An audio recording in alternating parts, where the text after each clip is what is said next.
এই ভিডিওতে আমি ঈদের 4টা সিনেমার বক্স অফিস কালেকশন নিয়ে কথা বলবো। এর ভিতরে থাকবে রাজকুমার, দেয়ালের দেশ, জিন্টু এবং ওমর। এখন অনেকে বলতে পারেন যে ভাই বাকি সিনেমাগুলো কি দোষ করছে? ভাই বাকি সিনেমাগুলোর কথা বাদ দিন, বাকি যে সিনেমাগুলো রয়েছে তার ভিতরে আমি যদি ভুল না করি green card already wash out. এর বাদে আরো যে সিনেমাগুলো রয়েছে সেগুলো এখন বাজেটটাও রিকভার করতে পারবে না। যারা আমার রেগুলার কন্টেন্ট ফলো করেন দেখবেন যে আমি প্রায় ভিডিওতেই বলি যে একটা ঈদে সর্বোচ্চ 2টা সিনেমা ভালো বিজনেস করে, সাথে আরো 1টা বা 2টা সিনেমা এভারেজ বা সেমি হিট দেয়। এবার ঈদেও যদি আপনি দেখেন রাজকুমার খুবই ভালো কালেকশন দিচ্ছে, এটা সুপার হিট বা ব্লকবাস্টার পর্যন্ত যাবে, এটা তো কনফার্ম। দ্বিতীয়ত দেয়ালের দেশ, ওমর এবং জিন্টু, এর ভিতর দেয়ালের দেশ বা ওমর এভারেজ বা সেমি হিট পর্যন্ত যেতে পারে। আর মোনা জিন্টু এই ফিল্মটাও আই থিঙ্ক মনে হচ্ছে যে হিট হয়ে যাবে। আর যদি হিট হয়ে যায় তাহলে ঈদুল আজহাতে কনফার্ম থাকেন জিন 3 আসতেছে। এবার আসি 4টা সিনেমার বক্স অফিস কালেকশন নিয়ে। এই 4টা সিনেমার ভিতর কোনো সিনেমারই এখন পর্যন্ত অনেক বেশি গ্রোথ দেখা দিয়েছে এরকমটাও হয়নি, আবার যে অনেক বেশি ড্রপ হয়েছে এটাও কিন্তু হয়নি। প্রথমে বলি মোনা জিন্টু, এই ফিল্মের ডে 3 যে কালেকশন ছিল সেটা থেকে কিছুটা গ্রোথ দেখা দিয়েছে।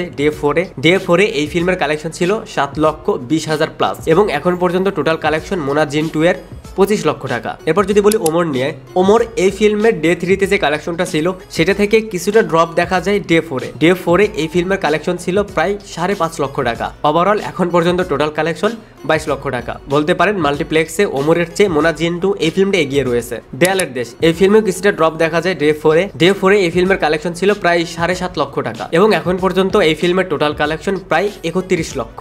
এখন বলি রাজকুমার নিয়ে, এই ফিল্মে ফার্স্ট ডের যে কালেকশন ছিল, রাজকুমারের ফার্স্ট ডের কালেকশনের থেকে সেকেন্ড ডেতে প্রায় 20 থেকে 30% গ্রোথ দেখা যায়। এরপর ডে 3 7 থেকে 10% গ্রোথ দেখা যায় এবং ডে 4 2 থেকে 3%। বলতে পারেন ডে 2, ডে 3 এবং ডে 4 এর ভিতর এখন পর্যন্ত এই ফিল্মে ড্রপ দেখা যায়নি। এখন পর্যন্ত রাজকুমারের টোটাল কালেকশন মাল্টিপ্লেক্স থেকে 61 লক্ষ প্লাস। যে 4টা সিনেমার কথা বললাম এর ভিতর রাজকুমার রয়েছে ফার্স্টে, সেকেন্ডে রয়েছে দেয়ালের দেশ, third Mona Jintu and fourth Omar. এখন নর্মালি ঈদের 4 দিন 5 দিন পর্যন্ত প্রত্যেকটা সিনেমায় ভালো চলে, ভালো যায়, তেমন একটা ড্রপ বা তেমন একটা গ্রোথ দেখা যায় না। বাট কোন ফিল্মের কালেকশন কেমন হবে, কোন ফিল্ম কতটা রান করবে এইটা বোঝা যাবে ওয়ার্কিং ডে থেকে। আই থিঙ্ক আজ বা কাল থেকেই প্রত্যেকটা ফিল্মেরই একটা ড্রপ দেখতে পারবেন। বাট এর ভিতর যে ফিল্মের বেশি ড্রপ দেখা যাবে সেই ফিল্মটা হয়তো লং রান নিতে পারবে না, আর যে ফিল্মে 20 থেকে 30% ড্রপ হবে এটা মেনে নেওয়া যাবে। আর যদি গ্রোথ হয় তাহলে তো কিছু বলারই নেই। নর্মালি ওয়ার্কিং ডেতে 20 থেকে 40%-এর মতন ড্রপ দেখা যায়। সো এখন দেখা যাক ওয়ার্কিং ডে গুলোতে কোন সিনেমাটা কিরকম অডিয়েন্স ধরে রাখতে পারে বা কতটা